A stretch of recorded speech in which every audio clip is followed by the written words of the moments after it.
Hello everyone, a very good evening to all of you and welcome you back to our live premiere where we are revising our CA Intro Costing 100% syllabus. So guys, welcome you back here and today we are into our fourth chapter where we are going to discuss about your overheads. One thing please remember guys, if you want this notes which I have prepared this which covers 100% concept of your all ICI material, you can just scan this and you can join me on your Telegram there or even in description link you'll get the link here to get the notes here. Okay, so first thing is very simple, हमने यहाँ पे पूरा revision कर रहे हैं हमारे सारे concept का. क्वेश्चंस मैं बहुत छोटे छोटे ले रहा हूं जो सिर्फ मुझे कंसेप्ट समझाने काम आ रहा है. हमें अच्छा क्वेश्चन का भी एक पूरा रिवीजन करना है जो मैं टॉप 100 क्वेश्चन हमारे अराउंड 15 अगस्त लेकर आऊंगा जहां पे हम हमारे टॉप 100 क्वेश्चन के अंदर वापस ऑलमोस्ट 80% कंसेप्ट रिवाइज करेंगे but in a question format. And then last before exam उस टॉप 100 में से टॉप 50 में वापस लेके आऊंगा आपके फटाफट रिवीजन के लिए. So if you haven't join up to now please join this, please scan this, join with me and let's make your September 27 exam amazing. So without wasting any further time, you can see this our schedule what we are doing here. हमारे 3 chapter खत्म हो गए और आज हम हमारे ये अगले चैप्टर के ऊपर भी टिक लगाने वाले हैं because we are going to cover overheads. All these 3 chapters are covered in almost 1 hour each with all the concepts and same thing we are going to plan and target today as well. आज भी हमें हमारा ये overheads का जो chapter है बिल्कुल उसी तरीके से फटाफट सारे कंसेप्ट्स रिवाइज करना है ताकि आपका एक भी मिनट बर्बाद ना हो. सो चलो without any delay let's start with our rapid revision. So guys सबसे पहले मैं आपको बता दूं व्हेनेवर आई से ओवरहेड्स आपके दिमाग में क्या बातें घूमनी चाहिए? 3 चीज. Sir, as soon as you say overheads, we should know 3 things. It is indirect material, indirect labor, indirect expense. Come on, repeat with me. Overheads बोलते हुए हमारे दिमाग में क्या 3 चीज आएगी? Indirect material plus indirect labor plus indirect expense. अब देखो एकदम सिंपल बात बताता हूं. अगर ये बॉटल है, ये टम्बलर का डायरेक्ट मटेरियल डायरेक्ट लेबर जानना बड़ा सिंपल बात है, लेकिन ये टम्बलर के फैक्ट्री के बाहर जो वॉचमैन की सैलरी वो कैसे पता चलेगी? वो हम कैसे इस टम्बलर से वसूल करेंगे? ये बड़ा डिफिकल्ट काम है. इसीलिए ओवरहेड्स को हमें सही तरीके से कैलकुलेट करके जमा करके हमारे प्रोडक्ट्स डिपार्टमेंट में बांटना बहुत इंपॉर्टेंट है. बिकॉज आजकल के बिजनेस में अगर आप देखोगे तो डायरेक्ट मटेरियल डायरेक्ट लेबर तो होता है लेकिन बहुत बड़ा पार्ट आपके ओवरहेड्स का भी होता है. आजकल आप रेस्टोरेंट में चले जाओ, पनीर चिली हर रेस्टोरेंट में सेम लगभग मिलेगी, टेस्ट में थोड़ा बहुत ऊपर नीचे मिलेगा, तो उसका direct material direct labour cost तो ऑलमोस्ट सेम है लेकिन सबसे बड़ा ओवरहेड्स का डिफरेंस आता है. आप 5 स्टार में जाओ वही पनीर चिली आपको 800-700 रुपए में मिलेगी. आप मीडियम होटल में कोई जाओ अच्छे एम्बियंस वाले वही पनीर चिली आपको 550-600 में मिलेगी. आप नॉर्मल कोई होटल में चले जाओ आपकी गली वाले वही पनीर चिली आपको 350 में मिल जाएगी. आप घर पे बना लो वही पनीर चिली आपकी 200 में बन जाएगी. तो ये डिफरेंस कहां आ रहा है? ये सारा डिफरेंस आपके ओवरहेड में तो आ रहा है और ये ओवरहेड का कॉस्ट सही तरीके से अपने यूनिट्स को देना बड़ा इंपॉर्टेंट है क्योंकि यहां पे आपने गड़बड़ कर दी तो आप अपने पूरे कॉस्टिंग में गड़बड़ कर दोगे जिस वजह से मे बी आपको आपका बिजनेस आगे जाके बंद भी करना पड़ सकता है अगर ये कॉस्ट अपने सही से अपने प्रोडक्ट्स को नहीं दी तो. So, chalo, let's start with the revision. The first part here, where we are going to given the difference, the meaning, the definition of your overhead. See, overhead are expense that cannot be conveniently traced. ये हमारे product से directly trace नहीं हो सकता है. जैसे मैंने आपको बताया दोस्तों कि ये टम्बलर के बाहर के वॉचमैन की सैलरी टम्बलर को मैं कैसे दूं? लेबर का दे सकता हूं ना मैं. लेबर का क्यों दे सकता हूं दोस्तों? क्योंकि लेबर मुझे पता है ये टम्बलर के ऊपर कितनी देर काम कर रहा है. Identified with any cost unit, they are incurred for output general, not for specific job. ये जनरली स्पेंड होता है. ये क्या सिर्फ वो वॉचमैन टम्बलर के लिए ही खड़ा था क्या बाहर? नहीं, वो ऐसा थोड़ी देख रहा था मैं तो सिर्फ टम्बलर देखूंगा कॉफी मग तो मैं देखने ही नहीं वाला हूं. नहीं, he is there for all the general things that whatever things you are making from the particular factory. Okay, mean example see, wages to factory watchman. लो ये मैंने वही एग्जांपल दिया है. Cannot be tied to any particular job. It is for the whole factory. So ICI loves testing whether given cost is direct or indirect and check can I trace this one to the job unit or job. If yes it's direct, if no it's indirect. अगर आप कोई भी एक particular आदमी की salary एक particular चीज से जोड़ सकते हो पर्टिकुलर कॉस्ट यूनिट से या हमारे जॉब से तो वो आपका डायरेक्ट है, नहीं तो वो आपका इनडायरेक्ट आएगा. Now classification of overheads. So your overheads are classified in 4 different ways. जैसे हमारी कॉस्ट भी बिहेवियर नेचर वगैरह वगैरह एलिमेंट्स तरीके से क्लासिफाई होती है वैसे ही हम ओवरहेड्स को भी हम 4 तरीकों से बांटते हैं. सबसे पहला तरीका है on the basis of function.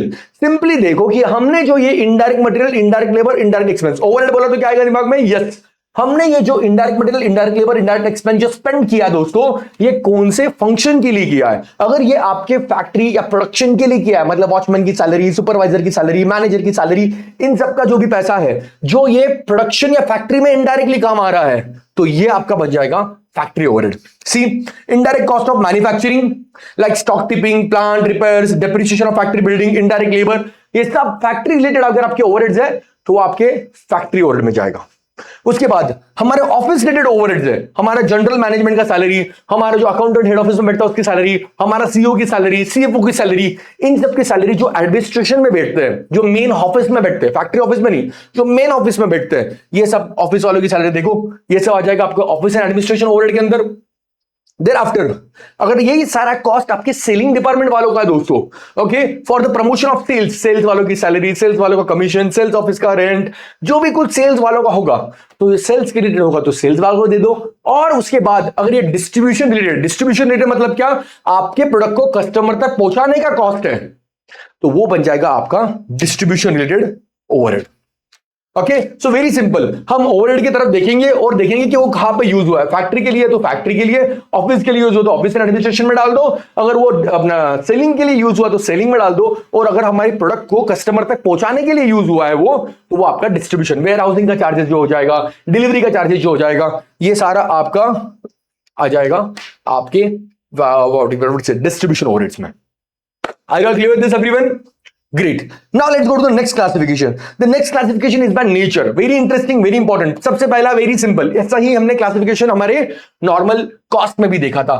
आपका रहेगा नेचर के हिसाब से सबसे पहला fixed overhead, like rent, जो कि fixed है particular period के लिए, constant for the particular period. It's not going to affect as such by your quantity changing in the factory.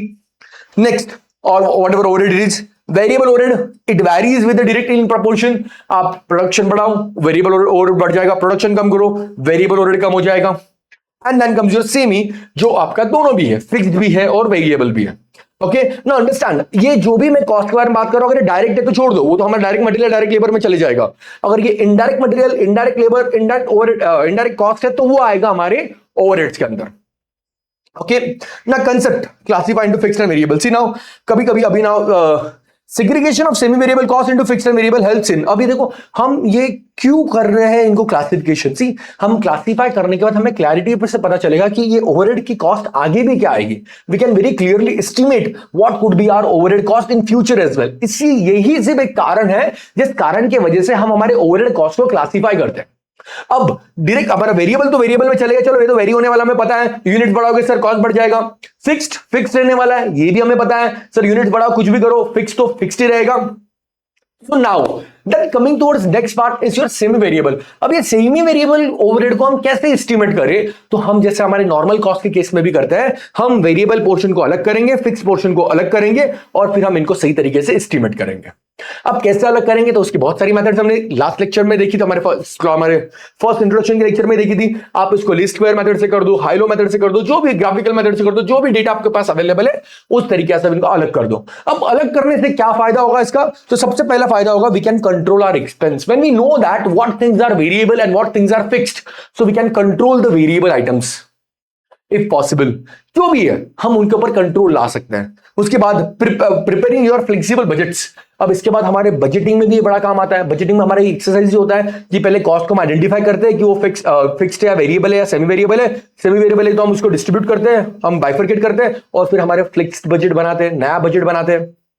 उसके बाद it also helps you for decision making. तो please remember, हमारा ये overhead को classify करने का सबसे मेन तरीका और रीजन एक ही है, कॉस्ट को हम कंट्रोल करें, सही डिसीजन ले और हमारा बजट सही से बने. Now see a classical MCQ trap, budgeting at new output level. आपको दिया जाता है बहुत सी बार, कभी एक नए आउटपुट लेवल पे आप बजट बनाओ. Fix cost stage same, only variable cost scales with the output. That we know very simply, जो भी फिक्स पोर्शन रहेगा वो सेम रहेगा, वेरिएबल कॉस्ट वेरी करेगा. Never scale total cost proportionally. गड़बड़ में आके, प्रेशर में आके, फास्ट करने के चक्कर में प्लीज ऐसा कभी भी मत करना कि आप आपका जो ये ओवरहेड कॉस्ट है, ये भी आप आपके पूरे ओवरहेड कॉस्ट को पूरे एक साथ बढ़ा रहे हो. पहले चेक करो what type of cost it is. If it is semi variable, bifurcate it and then treat it respectively. Then coming towards your next point, the next point is about your accounting for manufacturing of overhead. Very important step and very important thing. कि अब ये जो आपका overhead है, ये जैसे मैंने आपको बताया सबसे इंपॉर्टेंट पार्ट यहाँ पे यही होता है कि इसके आप अकाउंटिंग सही करो और सही तरीके से अपने प्रोडक्ट्स को चार्ज करो। सबसे पहला काम आपका रहेगा अकाउंटिंग करते वक्त ओवरहेड्स का, कि आप सही से पहले तो आपके ओवरहेड को एस्टिमेट करो। ओवरहेड हम होने का इंतजार नहीं कर सकते। देखो, इस कैलकुलेटर में डायरेक्ट मटेरियल डायरेक्ट लेबर कितना है ये तो मैं फैक्ट्री में एक दिन जाऊंगा तो मुझे पता चल जाएगा, लेकिन इस कैलकुलेटर को मेरे वॉचमैन की सैलरी कितनी देनी है ये मुझे एक दिन में पता नहीं चलेगा। तो मैं क्या पूरे पीरियड खत्म होने तक, साल खत्म होने तक बैठा रहूं? नहीं, that I can not do that, क्योंकि मुझे तो स्टॉक तुरंत बेचना है मेरा। तो फिर हमें क्या करता है, ओवरहेड की जर्नी ही यहां पे चालू होती है आपके एब्जॉर्प्शन कॉस्टिंग में बाय एस्टिमेशन। हम पहले एस्टिमेट करते हैं कि हमारा ओवरहेड कितना आएगा। Okay, from the invoices, stores requisition, wage analysis book, journal entry, पिछले पीरियड को देखो, सब चीजों को देखो और एस्टिमेट करो और कलेक्ट करो आपके अलग अलग ओवरहेड्स कितने आ रहे हैं। Second step, allocation and apportionment. अब हम क्या करते हैं, सबसे important step, we take a very beautiful explanation of this in our classes. हम लगभग 1 घंटा पूरा ये इतना अच्छा हमारा रेगुलर लाइफ का एक एग्जांपल लेके देखते हैं दोस्तों, पर यहां पे मैं फटाफट लूंगा क्योंकि 1 घंटे में तो हमें चैप्टर खत्म करना है। हम यहां पे सबसे पहले स्टेप क्या करते हैं कि अब जब ये हमने ओवरहेड जमा किए तो समझो हमारे रेंटिंग का ओवरहेड आ गया, हमारे लोगों को खाना खिलाने का ओवरहेड आ गया, या हमारे और कोई भी इलेक्ट्रिसिटी बिल का ओवरहेड आ गया। अब हम क्या करते हैं, सबसे पहले जो भी ओवरहेड स्पेसिफिक डिपार्टमेंट के हैं पहले हम उनको दे देते हैं, जिसको हम क्या बोलते हैं दोस्तों, बांटना नहीं सॉरी, जिसको हम क्या बोलते हैं, सीधा सीधा देना। जिसका नाम लिखा भैया, सीधा सीधा नाम है सर, कैंटीन में खाने की जो भी चीजें होंगी, खाना हम कैंटीन फ्री में देते हैं हमारे एम्प्लॉय को, तो खाने की जो भी चीजें होगी वो तो कैंटीन का ही एक्सपेंडिचर है ना, तो अलॉट कर दो उसको बांटना क्यों है, उसको डायरेक्ट दे दो ना। जब कोई ओवरहेड स्पेसिफिक डिपार्टमेंट का है, जब कोई मशीनरी के कॉस्ट स्पेसिफिक डिपार्टमेंट का है, तो उसको अलॉट कर दो, उसे हम बांटेंगे नहीं। तो first thing what you are going to do is you are going to allocate all the overheads which are directly in relation to any particular department or product or cost object. Are you clear? Second thing, now what you are doing is after allocation, अब जो overhead बचे हैं जो लोगों ने share किए, for example rent, canteen भी share करता है, प्रोडक्शन डिपार्टमेंट असेंबली भी शेयर करता है, पेंटिंग डिपार्टमेंट भी शेयर करता है, स्टोर कीपिंग डिपार्टमेंट भी शेयर करता है। अब जो ओवरहेड आपके शेयर कर रहे हैं लोग, तो उनको यहां पर बांट दो। Here in this particular case, we are going to distribute these overheads. Okay, that is known as apportionment. Sir हम कैसे बांटेंगे, जो भी प्रपोर्शन होगा, जो भी सही लगता होगा वो तरीके से ओवरहेड को बांटो।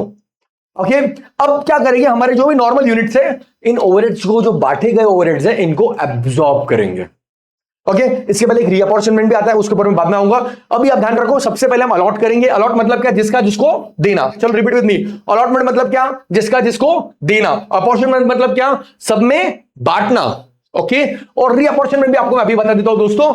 जब कोई सर्विस कॉस्ट सेंटर है, सर्विस कॉस्ट सेंटर मतलब वो सेंटर जो खुद बेचारे कोई रेवेन्यू एज सच अर्न नहीं करते हैं, तो ये सर्विस कॉस्ट सेंटर क्या करेंगे, अपने पास जो ओवरहेड आया है, क्योंकि वो खुद अर्न नहीं करते, वो तो जिंदगी में हमेशा लॉस में दिखेगी, दैट डजंट मीन हमने उनको बंद कर देना है। ये अपना कॉस्ट लेके जाएंगे, हमारे प्रोडक्शन कॉस्ट सेंटर में बांट देंगे। कैसे बांटेंगे, क्या बांटेंगे, ये हम बाद में देखते हैं। अभी सिर्फ ध्यान रखो, सर्विस कॉस्ट सेंटर कॉस्ट नहीं रखेंगे अपने पास, क्योंकि वो तो बेचारे लॉस में ही दिखेंगे। कैंटीन तो सर्विस देने के लिए बनाया है ना, हमने कैंटीन अर्निंग करने के लिए नहीं बनाया है। तो कैंटीन के पास जो कॉस्ट आया, अगर कैंटीन सर्विस कॉस्ट सेंटर है, वो अपना कॉस्ट जाके प्रोडक्शन कॉस्ट सेंटर में बांट देगा। प्रोडक्शन कॉस्ट सेंटर मतलब क्या, वो सारे कॉस्ट सेंटर जो अर्न कर रहे हैं basically. Okay, so here comes the 3-step process. First what we did, allocation, जिसका उसको दे दिया। Second what we done, apportionment, हमने बांट दिया। Third what came was reapportionment, जहां पे हमने क्या किया, हमारे जो सर्विस कॉस्ट सेंटर है, इनके ओवरहेड हमारे प्रोडक्शन कॉस्ट सेंटर में बांट दिए। अब हमारे जो भी number of units particular process से गए, वो इसको एब्जॉर्ब करेंगे। ओके, जैसे पानी में रखे हुए स्पंज क्या करता है, पानी को एब्जॉर्ब करता है, वैसे ही हमारे यूनिट्स इनको एब्जॉर्ब करेंगे और हमारा एक OAR, एक रेट निकल के आएगा, ओवरहेड एब्जॉर्प्शन रेट। ये बहुत बार यूज आने वाला वर्ड है, so please remember it very nicely. Overhead absorption rate, understand this, but ये सारा हमारे बजटेड डेटा पे है। ओके, और ये सारे बजटेड डेटा पे हमने सारा बेसिकली टोटल ओवरहेड लिया, डिवाइड बाय टोटल एक्टिविटी किया, तो हमें ओवरहेड एब्जॉर्प्शन रेट मिला। स्पंज ने पूरा पानी सोख लिया, अब ये स्पंज आप जितना स्क्वीज करोगे उतना पानी बाहर निकलेगा। बिल्कुल वैसे ही ये OAR हमारा एक रेट बन गया है। अब जो जितना हमारा एक्टिविटी यूज करेगा उतना उतना हम OAR बांट देंगे। Now comes the real picture and the real problem. अब क्योंकि ये सारा डेटा हमने बजटेड बनाया था, तो जो हम बजटेड बनाते, क्या हम वो रियल लाइफ में वैसे ही करते हैं क्या? बिल्कुल नहीं। आपने पहले दिन सोचा था आप रोज 1 घंटा पढ़ने वाले हो, क्या आप रोज 1 घंटा पढ़े? नहीं पढ़े। क्लासेस की बात बोल रहा हूं मैं। वैसे ही हमने जो ओवरहेड सोचे थे या हमने जो एक्टिविटी सोची थी, वो होना जरूरी नहीं है। तो इस वजह से आपका डिफरेंस आएगा। डिफरेंस किसका, उसको हम डिफरेंस को क्या बोलेंगे, अंडर और over absorption of overhead. Since absorption uses a predetermined rate, actual overhead rarely equals absorbed overheads, तो इस डिफरेंस को हम बोलेंगे अंडर या over absorption. Okay, so see, almost every full length problem in the chapter tests step 2, step 3, step 4. Step 2 assignment allocation, apportionment, जो भी primary secondary distribution रहेगा हम नीचे देखने वाले, and your absorption rate and under over absorption. क्या होता है under over absorption, don't worry, I will go into that as well very detail में। Now difference between allocation and apportionment, understand it very simple part है, ध्यान दो। मैंने जैसे बोला अलोकेशन मतलब सिंपल बात में हिंदी में बोलूं तो मैं देना, और अपॉर्शनमेंट बोलूं मतलब बांटना। Okay, now see here, when charging the whole item of cost directly to one cost center, because it is wholly identifiable with department, क्योंकि उस डिपार्टमेंट का ही कॉस्ट है ना, फिर बाकी लोगों में हम क्यों बांटेंगे भाई उसको। वैसे ही जैसे सिंपल, अगर आप कहीं पे दोस्तों के साथ खाना खाने जाते हो, ओके, और खाना खाने के बाद किसी एक फ्रेंड ने कुछ तो भी तिगड़म आइटम मंगाया, okay, let's take an example कि हमारे 10 फ्रेंड खाना खाने गए, 9 फ्रेंड ने वेजिटेरियन खाया, एक फ्रेंड ने नॉन वेजिटेरियन खा लिया, तो फिर क्या होता है जनरली, हम बोलते हैं भैया तू तेरा बिल तू संभाल, दे दिया, आपने क्या बोला, भैया तेरा एक आइटम था, तू तेरा आइटम ले, बात खत्म कर, बाकी हम सब हमारे में बांट लेंगे। Similarly so allocation is the same thing, जिस डिपार्टमेंट ने अपने खुद के लिए कुछ कार्यक्रम करवाया है जो लोगों ने नहीं बांटा है, वो हम उसको दे देंगे। Indirect wages of department A, B, C are separately known. Charge each department in its actual amount. जब आपको indirect wages पता है, समझो हमारी 3 फैक्ट्री A, B, C, तीनों में एक एक वॉचमैन है, तो वॉचमैन एक वॉचमैन को फिर वापस क्यों जबरदस्ती बांटे, दे दो अपने अपने डिपार्टमेंट को salaries. Then apportionment is distribution of cost that benefits more than one department. अब वेजिटेरियन दोस्त क्या करने वाले हैं, साथ में जो भी अपना बिल ऐड करेंगे डिवाइड बाय 9 करेंगे। That's your apportionment, बांटना। Are you getting it, everyone? Factory rent 4 lakh shared by 5 departments on same floor area. Okay, see the difference here. Deals with whole item cost identifiable. पूरा जो भी आपका खर्चा है एक जगह identifiable आप दे दो. Direct process of charging expense and used first whenever possible. वो यहाँ पे हम proportionate करते हैं. Indirect process है, use only when आप direct पहले कोशिश करो, direct है तो direct दे दो, नहीं हुआ तो हम apportion करेंगे. Okay, students often assume small amount is equal to allocation and big amount is equal to apportion. ऐसा बिल्कुल भी नहीं है, बहुत सी बार ऐसा होता है, बहुत से मैंने बच्चों को भी देखा है, वो क्या बोलते हैं सर 2-3 हजार रुपए ना सर दे दो। नहीं, आपको अमाउंट से डिसीजन नहीं लेना है, आपको शेयरिंग से डिसीजन लेना है। अगर किसी एक का स्पेसिफिक है तो उसको दो, और अगर किसी ने शेयर किया है तो बांटो। चलो go with this everyone quickly, एक बार फटाक से रिवाइज करो। चलो everyone,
done, great, let's go to the next part.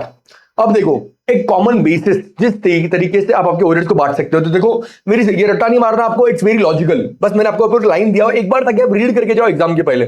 All notes are made in such a way, almost every chapter takes 11 to 12 pages, तो आपके 15 chapter around 130 to 140 pages, everything is done there.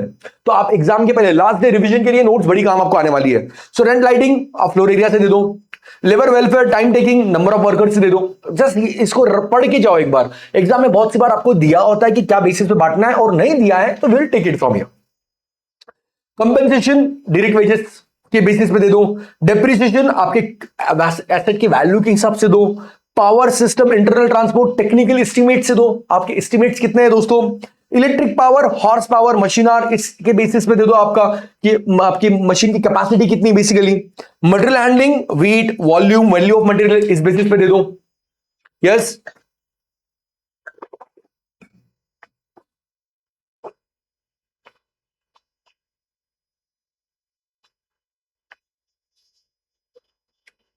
Right, everyone? Now, thereafter, the next thing is reapportionment of service department cost. अब ये जो आपका service department है दोस्तों, जो मैंने आपको बोला था कि अलोकेशन, अपॉर्चनमेंट, उसके बाद हम चेक करेंगे रीअपॉर्चनमेंट। रीअपॉर्चनमेंट तब आएगा जब हमारे सर्विस कॉस्ट सेंटर के पास कुछ कॉस्ट है, ये हमारे दोस्तों हमारे कॉस्ट को किसको देंगे?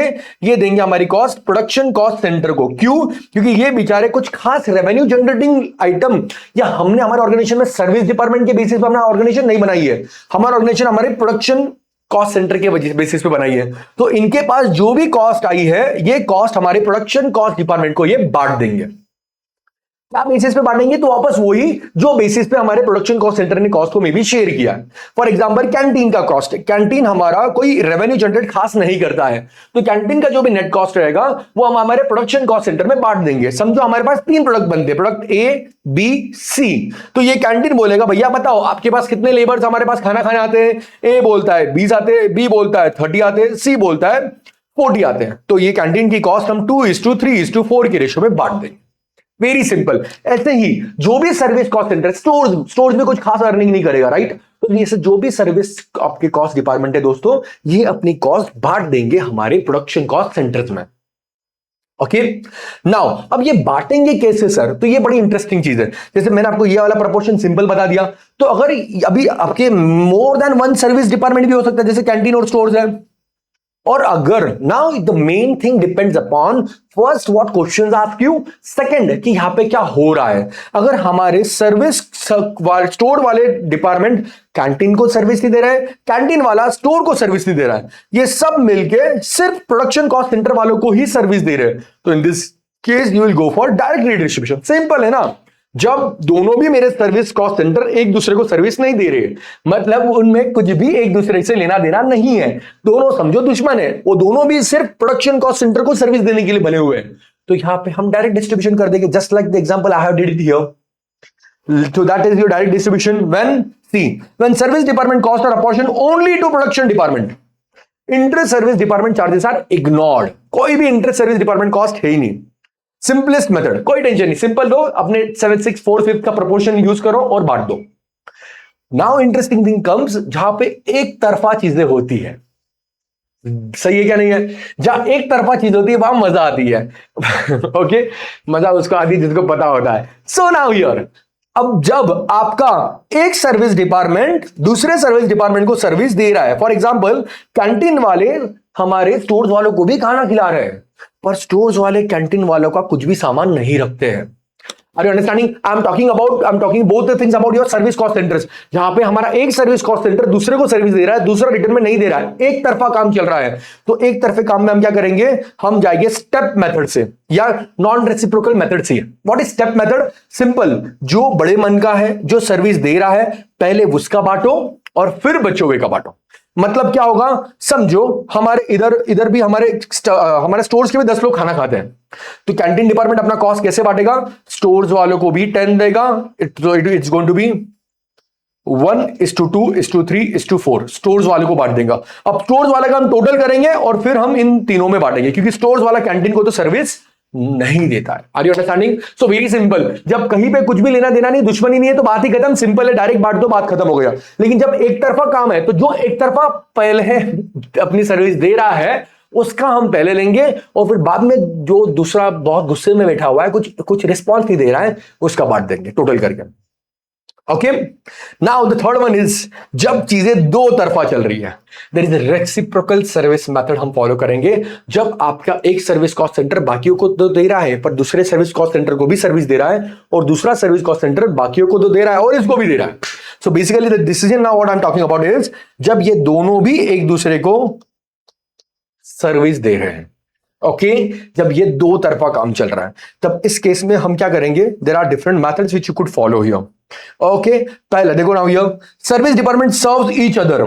Okay, three techniques exist under the simultaneous equation method, repeated distribution method and trial and error method। Okay, so यहां पे हम 3 टेक्निक से बांट सकते हैं। आपको एग्जाम में दिया जाएगा कि किस टेक्निक आपको यूज करनी है। अगर ये आपका साइमल्टेनियस इक्वेशन मेथड है दोस्तों, तो in that case form 2 equations. Okay, so whatever is your service department giving ratio लो, और आप वहां पे एक आपका इक्वेशन बना दो। नाउ सी फॉर एग्जांपल, आप क्या करोगे? Form two equation, one for each department cost, total cost total cost plus shared receive from the other service department, then solve x and y. तो आप क्या करो, अभी एक्स का जो for example see now here take an quick example for you guys. अब समझो हमारा डिपार्टमेंट एक्स और वाई हमने लिया है। सो एक्स जो सर्विस दे रहा है आपका, जो भी प्रपोर्शन में सर्विस दे रहा है, से वन से हमारा कैंटीन है, canteen is giving service here, तो स्टोर्स को देगा, तो स्टोर्स के लिए हम 1x ले लेंगे प्लस जो भी आपका रेशियो वो लेंगे। और जो हमारा स्टोर्स डिपार्टमेंट है ये भी हम लेंगे।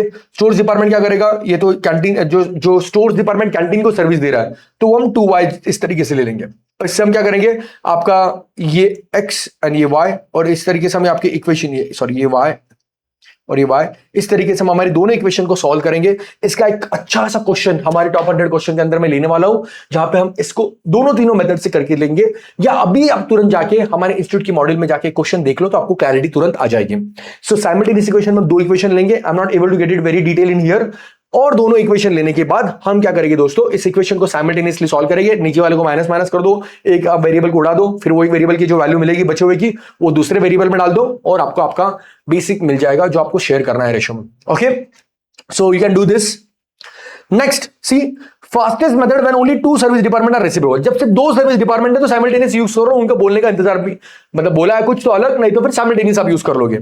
Solve 2 linear equation with 3 plus reciprocal departments, prefer repeated distribution. लेकिन अगर आपके पास 2 से ज्यादा है तो साइमल्टेनियस इक्वेशन में मत जाना, because simultaneous equation can be solve with 2 variables easily. 3 variable वाला आपने कभी सीखा नहीं है। तो अगर आपके कोई भी सर्विस डिपार्टमेंट 3 से ज्यादा है, 2 से ज्यादा है, मतलब 3 या ज्यादा है, then go for repeated distribution. Repeated distribution में बड़ा टेबल बनाएंगे, बार बार बार बार बार बार बार बार हमारा कैंटीन को एक एबीसी में बांटेंगे, स्टोर में बांटेंगे, फिर स्टोर का नया टोटल लेंगे, वापस कैंटीन में बांटेंगे और एबीसी में बांटेंगे, फिर कैंटीन में वापस कुछ आएगा, वापस स्टोर को बांटेंगे, वापस तीनों में एबीसी में बांटेंगे, फिर स्टोर में कुछ नया आएगा, वापस स्टोर में ऐड करेंगे, जब तक कि आपकी अमाउंट निग्लिजिबल ना हो जाए। हम ये टोटल बांटते रहेंगे जब तक कि हमारा कैंटीन और स्टोर्स का फाइनल 0 ना हो जाए, या निग्लिजिबल होने के बाद एबीसी को बांट के खत्म कर देना। ठीक है, so this is repeated distribution method. So see in question what they have asked you, whether they have asked you linear equation और रिपीटेड डिस्ट्रीब्यूशन। लेकिन क्वेश्चन में कुछ नहीं बोला है, 2 यूनिट है, साइमल्टेनियस इक्वेशन लो, फटाफट खत्म कर दो काम, क्योंकि repeated distribution takes more time. Okay, and then comes your trial and error method, similar to simultaneous equation but solved by iterative substitution. Keep passing cost back and forth between the 2 service department in small percentage until the residual is negligible, then do the final apportionment to the production department. तो ये आपका trial error method भी कर सकते हो, जहां पे बार बार percentage के बेसिस पे बांटते रहोगे जब तक कि वापस वो 0 ना हो जाए। Okay, but your first 2 preferred method is going to be simultaneous equation, many times asked in questions, in examination questions, और repeated distribution, वो भी कभी कभी आपको पूछा गया हुआ है। ओके, तो ये दोनों तो आपको एक एक क्वेश्चन तो करके जाना ही है एग्जाम के पहले, इसमें तो कोई ऑप्शन ही मैं आपको नहीं दे रहा हूं। Then coming here, see how to solve the secondary distribution problem. सबसे पहले complete the primary distribution first. जो primary distribution है मतलब क्या, जो हमारे allocation है वो allocation कर देंगे, apportionment है apportionment भी कर देंगे, फिर identify whether service serve each other। फिर सबसे पहले ये देखो कि आपके सर्विस डिपार्टमेंट एक दूसरे को कुछ रिस्पॉन्स दे रहे क्या नहीं दे रहे।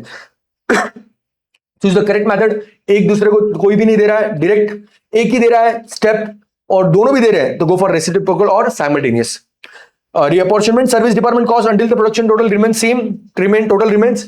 सर्विस वालों जब तक 0 ना हो जाए तब तक ये करते रहो, और उसके बाद जो भी आपका फाइनल प्रोडक्शन है वो वहां पे आप एब्जॉर्ब कर देंगे आपके बचे हुए प्रोडक्शन कॉस्ट सेंटर की कॉस्ट। तो डिपार्टमेंट ए में कितने यूनिट बने, बी में कितने बने, सी में कितने बने, ये फाइनली वहां की कॉस्ट एब्जॉर्ब कर लेंगे।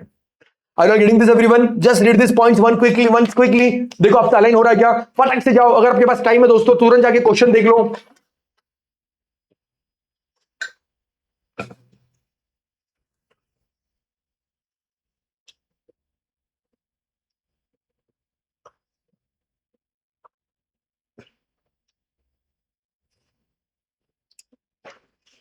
Yes, clear everyone? Now next, methods of absorbing overheads. अब ये जो आपके ओवरहेड्स है जो हमारे बच्चे लोग एब्जॉर्ब करने वाले हैं वो कैसे कर सकते हैं। Absorption means charging the departmental overheads to individual jobs of product. अब ये जो भी आपके प्रोडक्शन कॉस्ट सेंटर को फाइनल ओवरहेड्स आए वो कैसे हमारे यूनिट्स ऑब्जॉर्ब करेंगे। पहला way, by percentage of direct material cost. Ignore the time factor completely, considered unsuitable for general use, used only for material handling stores overhead. अगर आपके overheads material handling के हैं, स्टोर्स के हैं, तो मटेरियल के बेसिस पे दो। Simple, total production overhead divide by total direct material cost into 100। So deep understand, question में बोला है तो आप वैसे लो, क्वेश्चन में कुछ नहीं बोला है और आपको फिर यहाँ पे कॉमन सेंस लगाना है। मटेरियल हैंडलिंग के रिलेटेड ओवरहेड है तो मटेरियल के बेसिस पे दो। Right everyone, combines material handling and labour base. आपको लग रहा है कि मटेरियल हैंडलिंग का भी ओवरहेड है सर और इसमें कुछ लेबर की बेसिस पे भी। बेसिस पे मतलब क्या कि मटेरियल ज्यादा कम होने की वजह से चेंज हो रहा है, लेबर ज्यादा कम होने की वजह से चेंज हो रहा है, दोनों की वजह से हो रहा है। तो प्राइम कॉस्ट पे बेसिस पे दो, total overhead divide by total prime cost, proportion कर दो। अगर आपको लग रहा है कि ये सिर्फ और सिर्फ लेबर रिलेटेड ओवरहेड है, ओवरहेड के बारे में बात कर रहा हूं मैं, डायरेक्ट नहीं, तो फिर लेबर कॉस्ट के बेसिस पे दे दो। ओके, फर्दर अगर ये आपका डायरेक्ट लेबर आर रेट पे है, मतलब ये सर लेबर कॉस्ट के बेसिस पे नहीं है, लेबर के आर पे बेसिस है, तो लेबर के आर से दे दो। So see, generally you will find the basis in given the question. Okay, question में नहीं, बहुत कम चांसेस है कि जब क्वेश्चन में नहीं दिया जाएगा तब आप सिंपल ले लेना। हर जगह क्या करना, आपको टोटल ओवरहेड लेना है डिवाइड बाय बेस लेना है। बेस आप मटेरियल कॉस्ट लोगे, लेबर कॉस्ट लोगे, लेबर आर लोगे, या फिर प्राइम कॉस्ट लोगे, या फिर आप मशीन आर रेट भी ले सकते हो, depending upon what is the overhead about. So depending upon that you are going to take the basis. Cost of running machine 1 hour, best method is take machine. अगर machine related है तो machine are ले लो।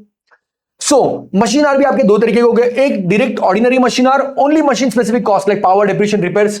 सो ये जो भी cost है आपका power का कॉस्ट, डेप्रिसिएशन का कॉस्ट, रिपेयर का कॉस्ट, ये मशीन आर के बेसिस पे दे दोगे। और दूसरा रहेगा आपका comprehensive machine R, also includes a portion share of department overhead not specific to machine and sometime operator wages too। देखो, तो अभी ये भी आपको क्वेश्चन में दिया जाएगा कभी कभी, ये छोटे छोटे पॉइंट होते हैं, कभी कभी मिस कर देते हैं और इसके बेसिस पे आपको कभी कभी एमसीक्यू क्वेश्चन आ जाता है। See, MCQ is like two way swords. Okay, it is very scoring, at the same time it can remove your scores as well। ये दो धारी तलवार है, आपको भी लग सकती है और सामने वाले को भी लग सकती है। So you have to be very careful about each small minor point given there. So if it's been asked with direct machine hour, तो मशीन ने कितना आर काम किया उसके ले लो। अगर एक कॉम्प्रिहेंसिव मशीन आर है तो इसके अंदर कॉम्प्रिहेंसिव मशीन आर है तो इसमें हम क्या करेंगे, आपके जो बचे हुए कॉस्ट है, ऑपरेटर का कॉस्ट, मशीन ऑपरेटर का कॉस्ट जो भी होगा वो भी हम इसमें ऐड करेंगे और फिर उसको टोटल ओवरहेड से डिवाइड करेंगे। So total overhead divide bye estimated production machine hours. See an example I've taken here. Say standing charges like fixed, which are fixed like rent, insurance, foreman salary divided by machine hours, which will give you cost per machine hour, or which will give you fixed cost plus machine hour divided by variable cost plus, ये नीचे आना चाहिए था। Okay, so this will give you machine hour rate. आप क्या करोगे, आपके standing charges divide by hours कर लो, या fix cost per hour divide by variable cost per hour कर लो। ये दोनों भी रेट जो आपको रहेगी काम आएगी। अब हम क्या करेंगे, एक बार आपका मशीन आर रेट बन गया, फिर हम ए को पूछेंगे तूने पर यूनिट के लिए कितना यूज किया, उसको दे दो। बी को पूछेंगे तुमने पर यूनिट कितना मशीन आर यूज किया, उसको दे दो। सी को पूछेंगे तुमने पर यूनिट कितना यूज किया, उसको दे दो। अब यहाँ पे बहुत से बच्चे एग्जाम में क्या मिस्टेक करते हैं दोस्तों, कि आप क्या करते हो, ये मशीन आर या लेबर आर के बेसिस पे ओवरहेड तो दे देते हो और बस क्वेश्चन को छोड़ देते हो। Understand what the question ask you. कभी कभी क्वेश्चन आपको टोटल कॉस्ट कैलकुलेट करने बोलता है, तो direct material direct labour add करना मत भूलना। हमें लगता है सर हमने लेबर आर के बेसिस पे ओवरहेड दे दिया, हो गया ना बात, दैट्स ओनली ओवरहेड। ओवरहेड हमने सिर्फ लेबर आर के बेसिस पे दिया है, लेबर आर की कॉस्ट अभी तक नहीं दी है। So please if they ask you total cost, add your direct material direct labour cost to this overhead cost. Sometime they ask you profit per unit, so subtract this all from your selling price and then only give them final answer. So please be very clear what reading, what question you are reading. Don't answer what you want to answer और फिर आपको लगता है अरे paper गलत check हुए। नहीं, आप क्वेश्चन ठीक से पढ़ो, आपको बहुत कॉन्फिडेंस आता है कि हमने सही लिखा। नहीं, क्वेश्चन पढ़ो एंड वो हिसाब से आंसर दो, जस्ट बिकॉज आपको जो आता है वो आंसर आपको नहीं देना। Okay, I say I love splitting cost into standing charges and machine variable expenses. Set up your working note with these two headings every time. It avoids silly mistakes. तो कभी कभी आपको क्या करते हैं ना, वो सिर्फ स्टैंडिंग चार्जेस से देते हैं, तो स्टैंडिंग चार्जेस को आप आर से डिवाइड करोगे। कभी कभी फिक्स कॉस्ट पर यूनिट से देते हैं तो उसको डिवाइड बाय वेरिएबल कॉस्ट करोगे। जो भी आपको बोला है उसको अलग अलग दो, गड़बड़ में सबको एड अप मत कर देना। Then rate per unit of output, कभी कभी आपको सिंपल है, ये तो एकदम सिंपल होता है कि overhead divide by number of units. Okay, and that will give you overhead cost per unit thereafter. So the top 5 formula reminder machine hour rate, labor hour rate are ICI's favorite, जैसे मैंने आपको बताया। Methods to give factor on time, the true driver of overhead cost. When the doubt about what or which method to recommend a theory question, pick this two. अगर आपको कभी कोई theory question आया और आपको पूछा क्या है, तो अगर आपको लग रहा है कि टाइम के बेसिस पे, then go for machine hour और labor hour, depending upon what the industry is intensive into. Are you all clear, everyone?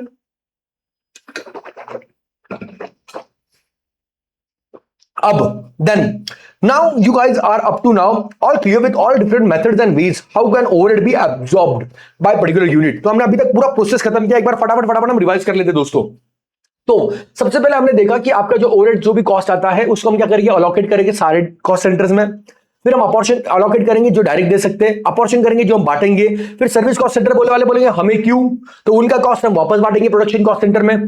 बांटने के तीन तरीके, एक डायरेक्ट मेथड अगर कोई किसी को नहीं देता सर्विस, दूसरा है आपका स्टेप डाउन मेथड जब एक तरफा काम है, और तीसरा है आपका रेसिप्रोकल मेथड या फिर साइमल्टेनियस इक्वेशन मेथड जब आप बार बार रीडिस्ट्रीब्यूशन करते रहोगे।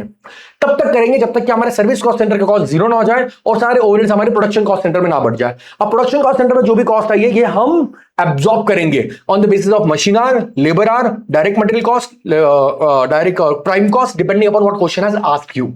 अब ये एब्जॉर्ब करने के बाद हम क्या करेंगे, हमारे प्रोडक्ट्स को बांट देंगे। अब ये जो ओवरहेड के रेट है they are of variety types. पहला है हमारा नॉर्मल रेट जो actual overhead divide by actual base. See normal और एक्चुअल रेट, ये एक्चुअल रेट जो है ये हम पहले से प्री डिटरमाइन नहीं है, ये हम एक्चुअल काम होने के बाद कैलकुलेट कर रहे हैं। Calculated after the period ends but too late for pricing decision. तो ये बेसिकली कुछ खास काम नहीं आता है प्राइसिंग डिसीजन के लिए, कंपैरिजन के लिए मे भी आप में काम आएगा। प्री डिटरमाइंड ओवरहेड ये हम पहले करते हैं। This is one of the very important when you are doing a question for full proof question which is budgeted overhead divided by budgeted base fixed in advance used in practice. फिर उसके बाद एक blanket rate. अरे sir क्या करेंगे, इतने अलग अलग रेट बना के मटेरियल हैंडलिंग का अलग करेंगे, लेबर वालों को अलग करेंगे, हमारे रेंट और फिक्स कॉस्ट का अलग करेंगे। एक काम करते हैं ना सर, पूरे ऑर्गेनाइजेशन का एक ही ब्लैंकेट में ढक देते हैं। मतलब क्या सर, मतलब total overheads of the organization, सारे जितनी भी वॉचमैन है दुनिया के, सब दुनिया के नहीं हमारे फैक्ट्री वगैरह के सबके ऐड करो, सबकी सैलरी वैलरी सब कुछ ऐड कर दो सर। और जितना भी हमें एक ही बेस लेंगे सर, बेस हम यूनिट लेंगे, बात खत्म। ये शॉर्टकट कर रहे हो आप, शॉर्टकट जो बिल्कुल भी एक्यूरेट नहीं होता है। बट अगर आपको क्वेश्चन में ऐसा बोला है या कोई ऑर्गेनाइजेशन ऐसा करना चाहती है या जनरली जो ऑर्गेनाइजेशन में एक ही यूनिट बनता है, एक ही प्रोडक्ट बनता है, वो ये कर लेंगे। वो क्यों इतना अलग अलग ताक झाप करेंगे जब उनका प्रोडक्ट एक ही बनना है। Total overhead of factory divided by total base of factory. One product, all product passes through the department, same all department for the same time. एक तो आप सिर्फ एक प्रोडक्ट बनाते हो या आपके सब प्रोडक्ट सेम तरीके से बनते हैं। और else there can be departmental overhead rate कि हमने फिनिशिंग डिपार्टमेंट का अलग रेट बना दिया, मशीन डिपार्टमेंट का अलग रेट बना दिया, स्टोर्स डिपार्टमेंट अगर समझो वो भी प्रोडक्शन कॉस्ट सेंटर उसका अलग रेट बना दिया, वो भी आप कर सकते हो। ICAI favorite question, blanket rate versus departmental overhead. It's a classic theory question which is many times ICAI ask you. Remember blanket rate is simple but inaccurate when product don't spend equal time in every department. तो आप simple बोल सकते हो blanket rate is one single rate for whole of the organization. But अगर हम वही हमारे department one rate for each department. Blanket rate is not very much accurate. Departmental rate is accurate. Blanket rate can give you cannot be used for very much accurate pricing. वापस you बोल सकते हो, या फिर it's been used where there is single product or multiple product used same time. But department overheads could be used where there are multiple products or single or multiple products or multiple product take multiple time in all the department. 3-4 point simple लिखो, understand the meaning, simply लिखो, कोई load लेना नहीं है। Are you all clear? Go with this once. चलो फटाफट पढ़ो एक बार guys.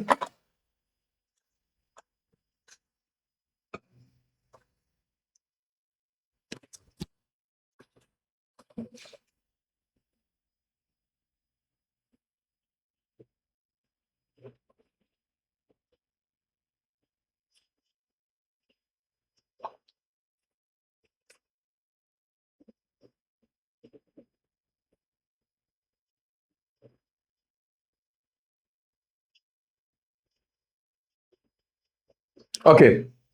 Now, next page. This is a very important part which I've said you. Under or over absorption of overhead. See, एकदम सिंपल है। आपको यहाँ पे क्या करना है दोस्तों, आपको कंपेयर करना है आपके ओवरहेड एब्जॉर्ब से एक्चुअल ओवरहेड को। हमेशा जैसे मैं क्लास में बताता हूँ, फटाफट आपको 3 मिनट में वैसे बताता हूँ। सी, हम क्या करेंगे दोस्तों, अब ये आपका जो ओवरहेड है ये हमने देखा सर OAR का आपने फॉर्मूला में बताया sir, budgeted overhead divide by budgeted activity. अब अंडरस्टैंड द मीनिंग, यहां पे हमने दोनों चीज बजटेड बोला है। We know that budgeted never happens actually.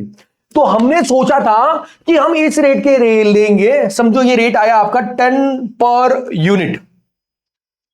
हम सोचे थे अगर हम 10 रुपीज पर यूनिट से लेंगे, और चलो हम पूरा क्वेश्चन ही लेते, फटाफट एक एग्जांपल भी ले लेता हूं। समझो 1 लाख का ओवरहेड है और आपके 10,000 यूनिट्स बनने वाले हैं। हमने सोचा 1 लाख का ओवरहेड रहेगा, 10,000 यूनिट बनेगी, हर यूनिट से 10 रुपए लेंगे, बात खत्म, ओवरहेड वसूल हो जाएगा, पूरा वसूल हो जाएगा सर, मजा आ जाएगा। तो हमने क्या किया, जैसे फैक्ट्री में प्रोडक्शन चालू किया, हमने ओवरहेड वसूलना चालू किया। भैया जैसे जैसे यूनिट का 10 रुपए दे, 10 रुपए दे, 10 रुपए दे, 10 रुपए दे, 10 रुपए दे, 10 रुपए दे, 10 रुपए दे, सब यूनिट से 10-10 रुपए जमा करते गए। अब हमारा पीरियड खत्म हुआ। अब हमने क्या किया, हमारा कैश बॉक्स ओपन किया। We open our cash box. Drawer दिख रहा है आपको, देखो पैसा इसमें। ओके, अब ये कैश बॉक्स ओपन किया और हमने देखा कैश बॉक्स ओपन करके कि भैया कितना पैसा गया है ओवरहेड्स में। ओके, कैश बॉक्स ओपन करेंगे तो हमें पता चला, ये ओपन करके पता चला कि अरे हमने तो 1 लाख सोचा था, लेकिन कैश बॉक्स में तो 1.2 लाख चले गया। Obviously it can happen. हमने देखा कैश बॉक्स के अंदर 1.2 लाख गया। तो हम हमेशा आंखों के सामने क्या रखेंगे, मेरे सामने क्या दोस्तों, जरा बताओ मुझे। मेरे सामने है कैश बॉक्स, तो हम हमेशा सामने रखेंगे कैश बॉक्स। कैश बॉक्स में कितना गया, 1.2 लाख। इसको हम कंपेयर करेंगे हमारे ओवरहेड एब्जॉर्ब से। इसको हम कंपेयर करेंगे हमारे ओवरहेड एब्जॉर्ब से। ओवरहेड एब्जॉर्ब मतलब क्या दोस्तों, हमारा जो भी ओआर रेट लिया था आपने, उसको मल्टीप्लाई करो आपके एक्चुअल आउटपुट से या एक्चुअल एक्टिविटी से, जो भी एक्टिविटी के बेसिस पे आप बांट रहे हो। ओके, हमने रेट लिया था सर 10 रुपीज पर यूनिट। हमने सोचा था हम 10,000 यूनिट बनाएंगे, लेकिन सर हमने तो 11,000 यूनिट बना दिए। तो हम हर यूनिट से 10-10 रुपए ले रहे हैं। हमने पूरे साल में कितने यूनिट बनाए, 11,000 यूनिट बनाए। तो हमारे बुक्स में हमने कितने ओवरहेड एब्जॉर्ब किए, 11,000 यूनिट से 10 रुपए सर हमने एब्जॉर्ब किए, 1,10,000। Are you understanding everyone? Very simple. हर यूनिट से 10-10 रुपए ले रहे थे, हमने कितना एब्जॉर्ब किया, हमने एब्जॉर्ब किया 11,000 यूनिट से 10 rupees each, which comes to 1,10,000। अब सामने हम रखेंगे एक्चुअल ओवरहेड्स, और ये 1,10,000 कहां पे आएगा मुझे बताओ, नीचे आएगा कि ऊपर आएगा? ऑब्वियसली सर ये तो नीचे आएगा। तो नीचे आएगा तो ये बन गया आपका under absorption. Are you getting it everyone? Very simple. तो हम हमेशा क्या करेंगे, एक्चुअल ओवरहेड को सामने रखेंगे, ओवरहेड एब्जॉर्ब को कंपेयर करेंगे। अगर ओवरहेड एब्जॉर्ब आपका देखो अभी दिया मैंने, अगर आपका overhead absorb is more than actual, over absorption, overhead absorb is less than actual, under absorption. इससे सिंपल मैं बोलता हूं एक्चुअल को सामने रखो, over absorb is less, under absorption, over absorb is more, over absorption. बताओ मुझे, एक्चुअल को सामने, over absorb, overhead absorb is less, under absorption, overhead absorb is more, over absorption. What is overhead absorption guys? OAR into actual activity. Are you all clear with this? I hope this is always clear for you. तो एक बार फटाक से देखते हैं, अगर समझो मैंने 11,000 की जगह 13,000 यूनिट बनाए होते, चलो 14,000 लेता हूं, 14,000 यूनिट बनाए होते, एक्चुअल खोला 1,20,000 ही गए थे। अब मैं कंपेयर कर रहा हूं मेरे एब्जॉर्ब से, तो हर एक यूनिट से 10 लूंगा, 14,000 यूनिट बना होगा, 1,40,000, ये तो ऊपर जाएगा सर, तो 120,000 over absorbed. Are you understanding everyone? So सामने actual compare by overhead absorb. Now see actual output differs. अब ये क्यों होता है? क्योंकि हमारा एक्चुअल आउटपुट डिफर हुआ तो भी हो जाएगा, एक्चुअल ओवरहेड डिफर हुआ तो भी हो जाएगा, दोनों चेंज हुआ अलग अलग तरीके से, अलग अलग प्रपोर्शन में, तो भी हो जाएगा। सो सिंपल है ना सर, अगर ओवरहेड एब्जॉर्ब आपका चेंज होगा तो ये आपका गड़बड़ होना ही है, या एक्चुअल ओवरहेड आपका खर्चा कम चेंज होगा तो भी ये होना ही है, और ये होगा ही नॉर्मल कोर्स में। Okay, and see very simple, absorbed is credited to overhead account, जैसे अपन करते हैं actual is debited, absorbed is credited under over absorption. Please remember, अगर ओवर एब्जॉर्प्शन अगर अंडर एब्जॉर्प्शन है तो एक्चुअल डेबिट रहेगा और एब्जॉर्ब क्रेडिट रहेगा, क्योंकि हमने वो यहाँ पे अंडर एब्जॉर्प्शन है, बुक में कम डेबिट किया है। अगर आपका ओवर एब्जॉर्प्शन है तो absorbed is going to be more than your actual, books में ज्यादा डेबिटेड है। ट्रीटमेंट क्या करोगे, देखो स्मॉल डिफरेंस है, छोटा मोटा डिफरेंस है, 2-4-5 हज़ार रुपए का डिफरेंस है, लाखों में क्या, बड़ी बड़ी बातों में छोटी बात करते हो, कॉस्टिंग पेंडल को डाल दो। अगर आपका बड़ा डिफरेंस है, distribute over finish goods, work in progress, cost of sales and supplementary rate. अगर आपका बहुत बड़ा डिफरेंस है सर, 2-4 लाख रुपए का डिफरेंस आ रहा है, तो फिर तो ये इन्वेंट्री कॉस्ट में भी गड़बड़ करेगा। Are you understanding? अगर ये आपका जो भी अंडर ओवर एब्जॉर्प्शन है, उस मतलब क्या हो रहा है कि हमारा एक्चुअल कॉस्ट में भी ज्यादा या कम है, या हमारा प्रोडक्शन ज्यादा या कम है, तो यहां पे डिफरेंस बड़ा है सर, तो बड़ा डिफरेंस आपकी कॉस्टिंग में भी गड़बड़ कर सकता है। तो ये आपको प्रोपोर्शनेटली बांटो, फिनिश गुड्स में बांट दो, आपके वर्क इन प्रोग्रेस में बांट दो, आपकी कॉस्ट ऑफ सेल्स में बांट दो, और अगर लग रहा है तो आप सप्लीमेंट्री रेट, नया रेट और एक एडिशनल रेट बनाओ। कैसे बनाएंगे सर एडिशनल रेट? तो सिंपल, अंडर ओवर एब्जॉर्प्शन जितना भी divide by number of products. तो समझो मेरा अंडर एब्जॉर्प्शन 1 लाख रुपए है, तो डिवाइड बाय करो कितने 10,000 यूनिट बन रहे थे, एक नया रेट बनाओ 10 का सप्लीमेंट्री रेट, और वो हम चार्ज करेंगे अब से। Difference due to abnormal reason, तो फिर एबनॉर्मल तो हमेशा कॉस्टिंग P&L को ही जाएगा, छोटा है कॉस्टिंग पेंडल बड़ा है, मतलब एबनॉर्मल है कॉस्टिंग पेंडल, उसके अलावा बड़ा डिफरेंस है, तो ये बांट देंगे और लगे तो हम सप्लीमेंट्री रेट भी बनाएंगे और कॉस्ट ऑफ सेल्स को लगाने के लिए। नाउ सी वन एग्जांपल आप टेकन हियर, एक्चुअल रेट क्या रहे 44 46, तो ये हम सामने रखेंगे, हमेशा याद रखना। इसको कंपेयर करेंगे ओवरऑल एब्जॉर्ब से, overall absorb is OAR into actual activity. Overall absorb आया 366, तो 366 आपका ऊपर आता है कि नीचे आता है दोस्तों? सर नीचे आता है, सिंपल। देखो कितना इजी हो गया आपके लिए। 100% आई कैन से, जब मैं सी इंटर कॉस्टिंग में था ना, ये मुझे बिल्कुल समझ नहीं था, मैं फेकम फाक करके आता था एग्जाम में, but I can 100% say that इसके बाद आपको डेफिनेटली श्योरली क्लियर होगा। नहीं क्लियर है, वापस 5 मिनट पीछे जाओ, वापस देखो, आपके हाथ में मेरा रिमोट कंट्रोल है, और क्या चाहिए? Right everyone?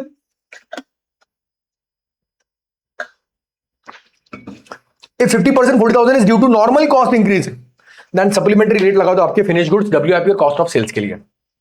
So we'll calculate supplementary rate और हम ये आपके सारे products में बांट देंगे। Whenever the question mentions abnormal, defective planning, strike or idle capacity due to avoidable reason, that proportion always goes to costing pendle। तो आपको कंफ्यूज करने के लिए अलग अलग वर्ड यूज करते हैं। मैंने पिछले 10 पेपर को एनालाइज करके जो जो पॉसिबल हो सकता है सब लेकर आया हूं मैं आपके लिए, और यहाँ पे आपको पॉइंट मेंशन कर दिया हो, जिससे आप ये सिली मिस्टेक ना कर पाओ। And every single two 2 marks saved, you know where it will take to you. How to solve the question in under over absorption? देखो, कैलकुलेट ओवर एब्जॉर्ब सामने रखोगे, आपके एक्चुअल और इनकर्ड ऊपर आया है तो ओवर एब्जॉर्प्शन, नीचे आया है तो अंडर एब्जॉर्प्शन। नॉर्मल रीजन है तो सप्लीमेंट्री रेट लगाओ, एबनॉर्मल रीजन है तो कॉस्टिंग पेंडल को लगा दो। Right everyone? Just go through with all the steps once. चलो फटाफट देखो एक बार।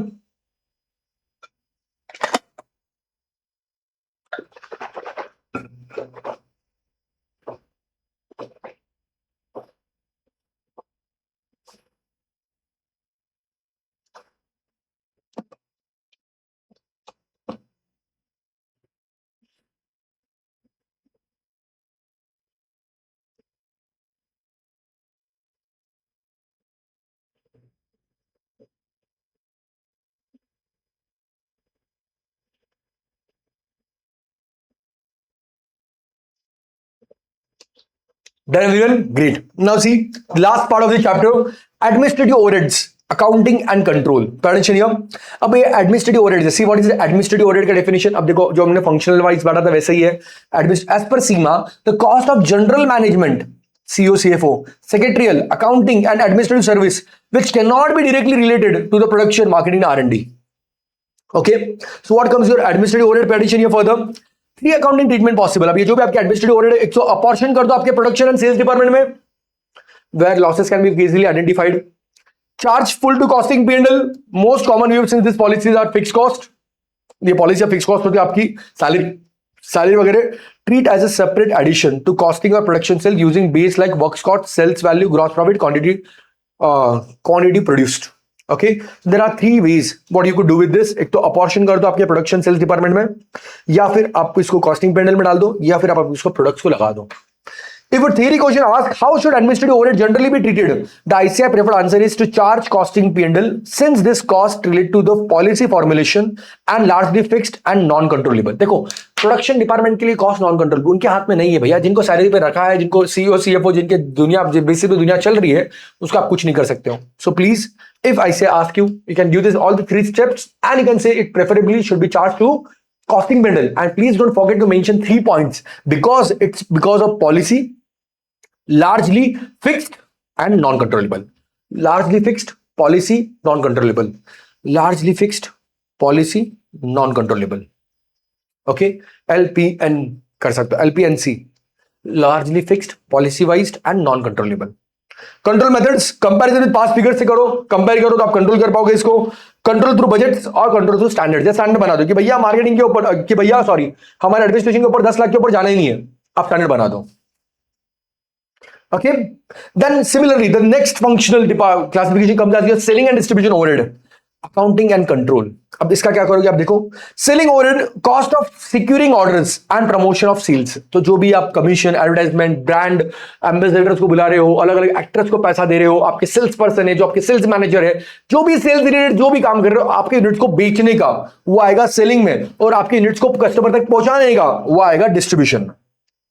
Okay, basis for observing selling overhead, sales value, cost of the good sold, gross profit of sales, number of unit sold, इस तरीके से बांट सकते हो।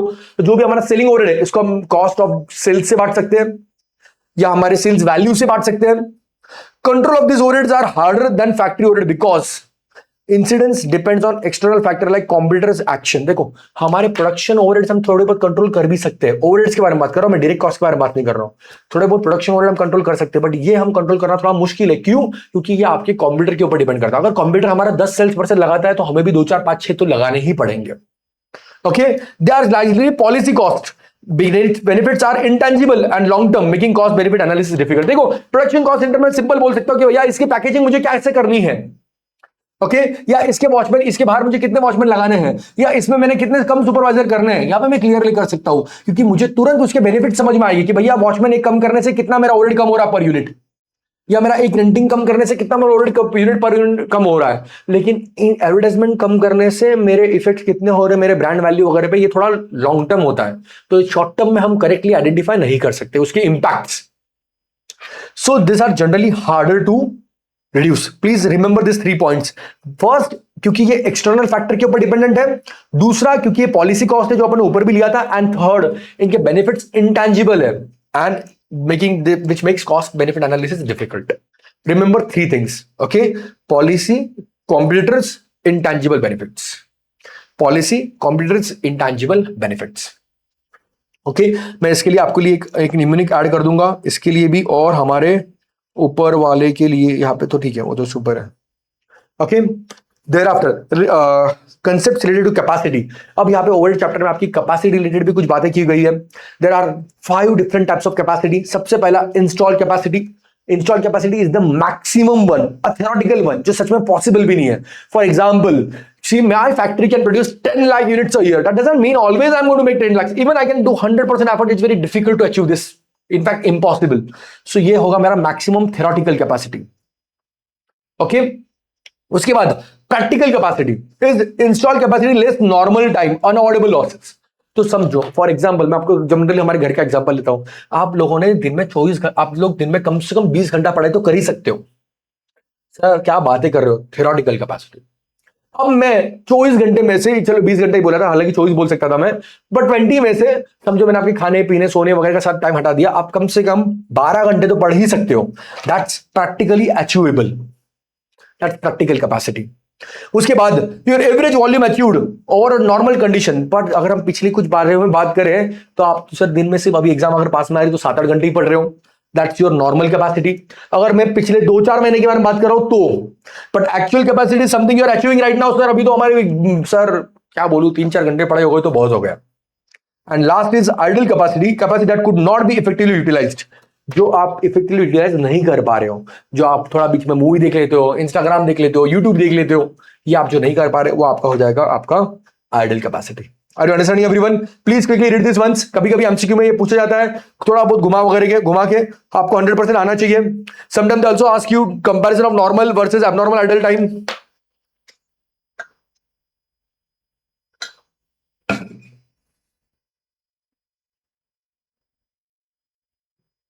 Read this once.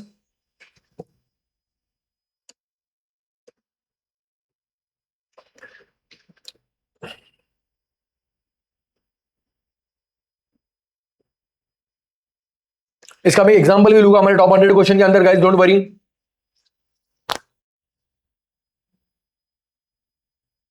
Okay.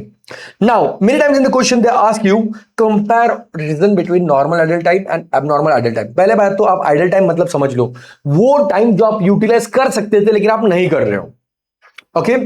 So normal idle time is installed capacity minus normal capacity. That's your normal idle time.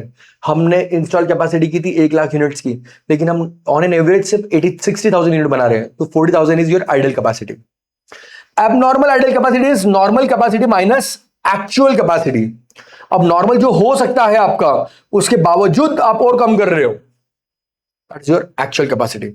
Only when actual is lower than the normal, obviously जब actual आपका normal से कम है। तो अगर आपका एक्चुअल नॉर्मल से ज्यादा है that's great, there will be no abnormal idle capacity. लेकिन अगर आपका एक्चुअल आपके नॉर्मल से भी कम है, ऑन एन एवरेज से भी कम है, तो ये आपका एबनॉर्मल कैपेसिटी ला कर देगा आपको। Please remember very nicely. So when I'm talking about normal capacity, normal idle capacity, sorry, it's installed capacity minus normal capacity, and my abnormal idle capacity is equal to normal capacity minus actual capacity.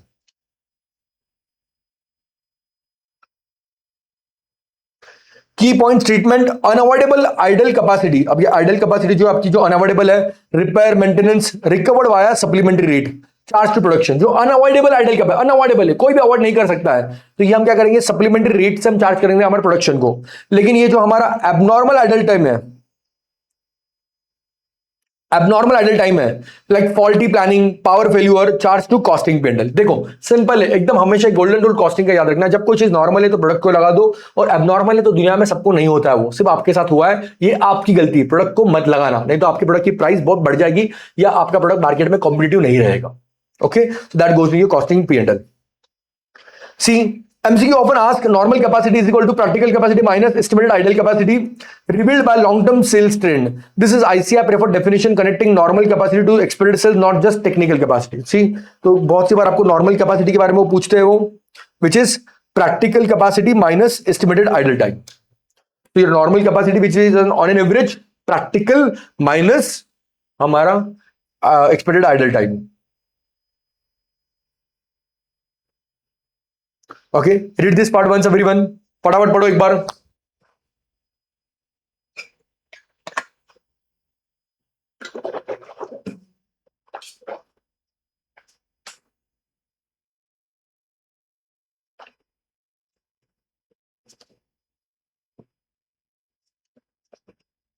Okay, now treatment of certain special items in costing, like interest and finance charge अगर आपको आए, shown as separate items of cost of sales, excludes imputed cost. imputed cost मतलब क्या, वो cost जो आपको actual में नहीं आई है, नोशनल कॉस्ट है, तो वो मत लो.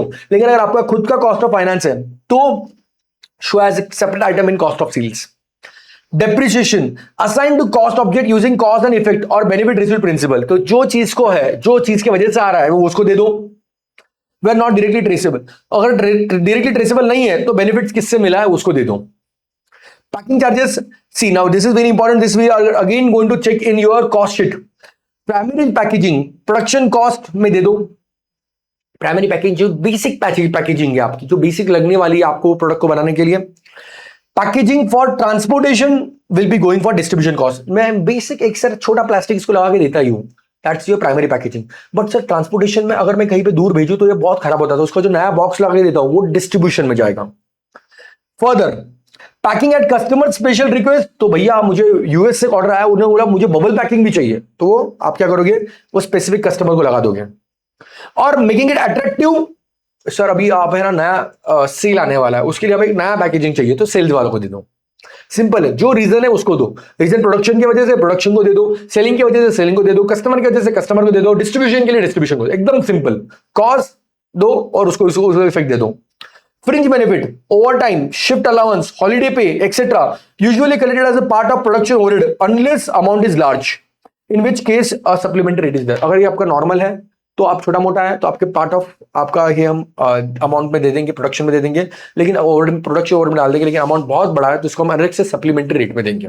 Okay, so that's it. Here I have covered almost all the points, almost all the concepts for your overheads everyone. But I will suggest you guys that please don't rely only on this, this is just for your quick revision. सारे concepts के quick revision के लिए है, इसलिए I am able to finish this in 1 hour. और इसीलिए मैं ये हाथ से लिख नहीं रहा हूं ताकि मैं आपके 2-3 घंटे वेस्ट ना करूं. So our main focus is that you revise this chapter very quickly. तो आप क्या करो, सिंपल आपके सामने स्टडी मटेरियल आपके मॉड्यूल खोल दो, या मेरी नोट्स हमारे टेलीग्राम चैनल से आपको मिल जाएगी, या नीचे लिंक्स आपको मिल जाएगी, ओपन कर दो और फटाफट 1 घंटे के अंदर मेरा एक बार रिवीजन देखो और खुद से एक बार फटाफट रिवाइज कर लो. मेरा रिवीजन देख के खुद करोगे तो आपको आधा ही घंटा, आधा और 1 ही घंटा लगेगा, क्योंकि आप खुद से वापस पूरा पढ़ोगे. और मेरा ये रिवीजन देख के आपको सबसे पहले क्या करना है, because costing is a practical subject, आपको ये चैप्टर का रिवीजन देखना पूरा, जिससे आपके सारे कंसेप्ट क्लियर हो गए, रिवाइज हो गए. अब हम जाओगे क्वेश्चंस के ऊपर. सो दिस विल हेल्प यू। जहां पे आप स्टडी मटेरियल में थियरी पढ़ने में इतना टाइम डाल सको, अगर खुद से डालोगे तो 2-3 घंटे ऐसे ही चले जाएंगे पर चैप्टर। तो ये मेरा मेन पर्पस एक ही है कि आप ये मेरे साथ 1 घंटे में फटाफट रिवाइज करो एंड गो टू क्वेश्चंस। अभी आप क्वेश्चन कहां से करोगे, जो आपके पास अवेलेबल है वो करो, या स्टडी मटेरियल के तो आपको करने ही करने हैं, but I am going to bring a top 100 questions just in the around 15th of August. आपको अनाउंसमेंट मिल जाएगी मेरे इंस्टाग्राम यूट्यूब चैनल के ऊपर, जब मैं आपके टॉप 100 क्वेश्चन सॉल्व करूंगा। लास्ट बार मेरे टॉप 50 क्वेश्चन से लगभग 80% कंसेप्ट रिपीट हुए थे, और मेरा एक थ्योरी क्वेश्चन तो वैसे क्या वैसे आया था।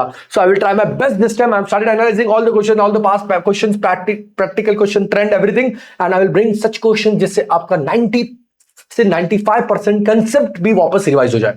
सो this is one revision for all the theory concept. We are going to have one more revision for all 100 questions with all 90% of concepts, and then we'll have one more revision in the last day of examination. I hope you are liking it. If you are liking it, please comment it. I am specifically very eagerly waiting for your comment, because that's what gives me motivation. And please share with your friends, with whoever it will be possible, and it will be helpful. Thank you so much. See you tomorrow with our next chapter of your activity based costing. Bye bye.